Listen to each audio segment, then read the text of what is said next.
Hello, ഇന്ന് നമ്മുടെ ആബേലിന്റെ പിറന്നാളാണല്ലോ. അപ്പം നമ്മൾ വിചാരിക്കുക ചെറിയ രീതിയിൽ അതൊന്ന് ആഘോഷിച്ചാലോ എന്ന്. രണ്ടാമത്തെ പിറന്നാൾ അതുകൊണ്ട് വലിയ ആഘോഷമൊന്നും ഇല്ല, അത് ഇച്ചിരി ഓവറായി പോകും. അപ്പം നമ്മൾ ചെറിയ രീതിയിൽ കുറച്ച് ഫുഡൊക്കെ ആക്കി എൻ്റെ വീട്ടുകാരും ഇവിടെയുള്ളവരും പിന്നെ ആബേലിൻ്റെ കുറച്ച് ഫ്രണ്ട്സൊക്കെ ആയിട്ട് നമ്മൾ ചെറിയ രീതിയിൽ ആഘോഷിച്ചാലോ എന്ന് വിചാരിക്കാം. അപ്പോൾ ആ വിശേഷങ്ങൾ ഒരു മിനി വ്ളോഗായിട്ട് ഞാൻ നിങ്ങളെ കാണിച്ചാലോ എന്ന് വിചാരിക്കാം. അപ്പോൾ കാണാം. രാവിലെ ഞങ്ങൾ പള്ളിയിലൊക്കെ പോയിട്ട് വന്നു. ഇതിപ്പം വൈകുന്നേരത്തെ ആ തിരക്കിട്ട പണികളുടെ വീഡിയോ മാത്രമേ ഉള്ളൂ കേട്ടോ. അമ്മ ഇവിടെ കറി ഉണ്ടാക്കുന്ന തിരക്കിലാണ്. ഞങ്ങൾ വിചാരിക്കുന്നത് നെയ്ച്ചോറും ചിക്കൻ കറിയും ആക്കാനാ. കേക്ക് മുറിക്കുമ്പോൾ ഫ്രീ ആവോ? നമുക്കിവിടെ 3-4 പണിക്കാരുണ്ട്. 2-3 ദിവസത്തേക്ക് ഫ്രണ്ടിൽ ഗേറ്റ് ആക്കാൻ പോവാം. അപ്പം വൈകുന്നേരം ആയതുകൊണ്ട് അവർക്ക് ചായ കൊടുക്കണം. ഞാൻ ചായ ആക്കുമായിരുന്നു. ചേട്ടായി പോയിട്ട് കുറച്ച് ബേക്കറി സാധനമൊക്കെ വാങ്ങിക്കൊണ്ട് വന്നിട്ടുണ്ട്. ആബേലിന് അവൻ്റെ കുഞ്ഞാൻ്റെ വാങ്ങിക്കൊടുത്തൊരു കിടിലം പോലത്തെ ഗിഫ്റ്റായി ഷൂ. നല്ല രസമില്ലേ? ഈ ഒരു ഭാഗത്തായിട്ട് കേക്ക് കട്ട് ചെയ്യാൻ ചെറിയൊരു ഡെക്കറേഷൻ ചെയ്യാമെന്നാണ് വിചാരിക്കുന്നത്. പേരമ്മച്ചൊക്കെ ഇവിടെ ഭയങ്കര പണിത്തിരക്കില്ല, ഇല തുടക്കലൊക്കെ ആയിട്ട്. പിറന്നാൾ ബേബി, പിറന്നാൾ ബേബി ആബേലേ. ഇനിയിപ്പം കറിക്കൊന്ന് മസാലയൊക്കെ വറുത്ത് ചേർക്കണം. ഞങ്ങൾ വിചാരിക്കുന്ന അധികം ഗ്രേവി ഇല്ലാതൊരു കറി വെക്കാമെന്നാണ്. പായസം ഇവിടെ റെഡി ആയിട്ടുണ്ട്. സേമിയ പായസം ആക്കി, അതാകുമ്പോൾ പെട്ടെന്നാവുമല്ലോ. ഈ സമയം കൊണ്ട് ഞാൻ പോയിട്ട് എല്ലാവർക്കും കാപ്പി കൊടുത്തിട്ട് വരട്ടെ. ആബേലിൻ്റെ പിറന്നാളിനോടനുബന്ധിച്ച് അവന് ഞങ്ങൾ കൊടുക്കാൻ പോകുന്ന ഏറ്റവും വലിയ ഗിഫ്റ്റാണ് നിങ്ങൾ കണ്ടുകൊണ്ടിരിക്കുന്ന ഗൈസ്. ഞങ്ങളിവിടെ ഗേറ്റ് വയ്ക്കാൻ പോവാം. ആബേൽ ഇപ്പം ഇറങ്ങി അങ്ങ് പോയേക്കുവാ. ഫ്രണ്ടിൽ തന്നെ റോഡായതുകൊണ്ട് നമുക്കൊരു പേടിയാണല്ലോ, അതുകൊണ്ട് ഗേറ്റ് വെച്ചേക്കാന്ന് വിചാരിച്ചു. ചിക്കൻ ഇങ്ങനെ മസാലയൊക്കെ പുരട്ടി ഇങ്ങനെ അടച്ചു വെച്ച് വേവിക്കാം. സത്യം പറഞ്ഞാൽ ഇതിന്റെ കൂട്ടിയൊന്നും ഞാനല്ല, അമ്മയാ. അബലെ ബലൂണ് വീർപ്പിക്കുവാ.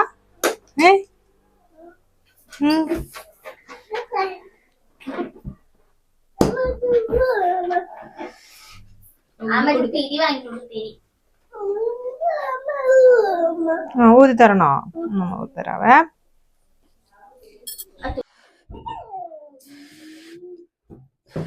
സത്യം പറഞ്ഞാൽ എനിക്ക് കഴുക്കും പെറുക്കും മാത്രമേ ഉള്ളൂ, ആക്കുന്ന ഞാനില്ല കേട്ടോ. ഇതെല്ലാം ആക്കുന്ന അമ്മയാണ്. എനിക്ക് ഇത്ര അധികം ക്വാണ്ടിറ്റിയിലാക്കാനൊന്നും അറിയത്തില്ല. കുറേ പേർക്കൊന്നും ആക്കാൻ അറിയത്തില്ല. അറിയാഴിയൊന്നുമില്ല, പറ്റുമായിരിക്കും. പക്ഷെ പുള്ളിയെല്ലാം ചെയ്തോളൂ. ഒന്നിങ്ങനെ സഹായിച്ചു കൊടുത്താൽ മതി. കുറേ ഉണ്ടോടാ? കുറേ ഉണ്ടോ ബലൂണ്? ഇത്രയും ബലൂണൊന്നും വേണ്ടായിരുന്നടാ. നമ്മുടെ അടുക്കളേൻ്റെ ഉള്ളിലുള്ള അടുപ്പയിലെ ഈ വലിയ പാത്രങ്ങളൊന്നും വെച്ച് കുക്ക് ചെയ്യാൻ പറ്റത്തില്ലേ, തീ ചെറുതായിട്ടേ വരുള്ളൂ. അപ്പം നമ്മൾ നെയ്ച്ചോറ് പുറത്ത് വെക്കാമെന്നാണ് വിചാരിക്കുന്നത്. അപ്പോൾ അതിന് തീയെല്ലാം കൂട്ടി കത്തിച്ചു. ഇനിയിപ്പോൾ ഫൈനലി നമുക്ക് കുറച്ച് ഡെക്കറേഷൻ പണികളേ ഉള്ളൂ. അതിപ്പോൾ എല്ലാവർക്കും കൂടി ഒരുമിച്ച് ചെയ്യാനുള്ളതേ ഉള്ളൂ. റൂമിലത്തെ കർട്ടൻ എടുത്തിട്ടാണ് നമ്മളിവിടെ ഇട്ടേക്കുന്നത്. പിന്നെ ടീപ്പോ എടുത്ത് ഇവിടെ വെക്കാമെന്ന് വിചാരിച്ചു. കുറച്ച് ബലൂണൊക്കെ തൂക്കി ഒരു ചെറിയ രീതിയിലുള്ള ഒരു ഡെക്കറേഷൻ പണി. അത് കഴിഞ്ഞിട്ട് നമുക്ക് നെയ്ച്ചോറ് ഉണ്ടാക്കാനുള്ള പാത്രമൊക്കെ ഒന്ന് വൃത്തിയാക്കി കൊടുക്കണമായിരുന്നു. അതിപ്പം നമ്മുടെ കടയിൽ നിന്ന് തന്നെ എടുത്ത പാത്രങ്ങളാട്ടോ, നമ്മുടെ ഹോട്ടലിൽ നിന്നേ. അതൊക്കെ ഞാൻ കഴുകി കൊടുത്തു. ഇവിടെ നമുക്ക് വലിയവർക്ക് എല്ലാവർക്കും കുളിക്കാൻ ചൂടുവെള്ളം വേണം കേട്ടോ. അപ്പോൾ അതൊക്കെ ഞാനൊന്ന് ഓരോരുത്തർക്ക് എടുത്ത് കൊടുത്തിട്ട് അടുത്ത പേർക്കുള്ളത് വെച്ചു. അത് കഴിഞ്ഞ് ഞാൻ പറഞ്ഞല്ലോ, അമ്മ നെയ്ച്ചോറ് ഉണ്ടാക്കിക്കോളും. അപ്പം നമ്മൾ അരിഞ്ഞും പെറുക്കിയൊക്കെ വെച്ചിട്ടുണ്ട്. അമ്മ അതെല്ലാം ആക്കിക്കോളും.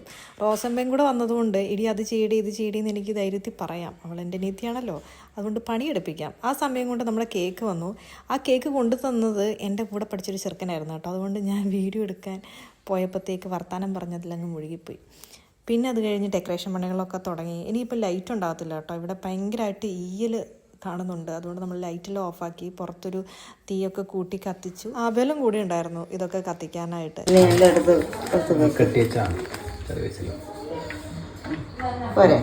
ഇതെല്ലാം കൂടെ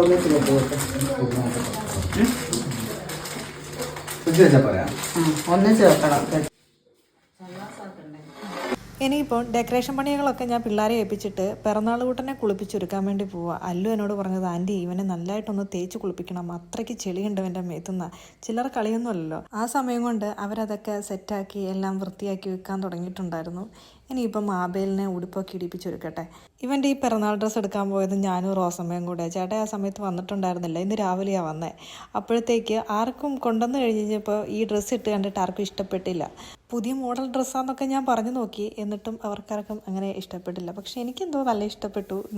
നിങ്ങൾ പറയൂ ഗൈസ്, എങ്ങനെയുണ്ട് ഈ ഡ്രസ്സെന്ന്. ആ ബനിയനും പാൻറ്റും ഷൂ ഒക്കെ ഇട്ടപ്പോഴത്തേക്കൊരു ഭംഗിയൊക്കെ ഉണ്ടല്ലേ. പക്ഷെ വലിയ ചെറുക്കനായ പോലെ ഉണ്ട്. ഇനി ഞാനും പോയിട്ടൊന്ന് റെഡി ആയിട്ട് വരട്ടെ, എന്നിട്ട് ബാക്കി വീഡിയോ ഇടാം. അങ്ങനെ ഞാനും റെഡിയായി കഴിഞ്ഞിട്ടുണ്ട്. ഇനി നമുക്ക് തിരിയൊക്കെ കത്തിച്ചിട്ട് കേക്ക് മുറിക്കാൻ തുടങ്ങാം. ഈ പ്രാവശ്യത്തെ കേക്ക് എനിക്ക് ഭയങ്കര ഇഷ്ടപ്പെട്ടു കേട്ടോ. ഒന്നാം പിറന്നാളിന് വാങ്ങിച്ച കേക്കിനേക്കാളും എനിക്ക് ഇഷ്ടപ്പെട്ടു. അപ്പോൾ ഞങ്ങളതൊക്കെ എടുത്ത് സെറ്റാക്കി വെച്ചു. ആബേലിന് ഉറക്കം വരുന്നുണ്ട്. അപ്പോൾ ഞങ്ങൾ പെട്ടെന്ന് കേക്കൊക്കെ മുറിക്കട്ടെ.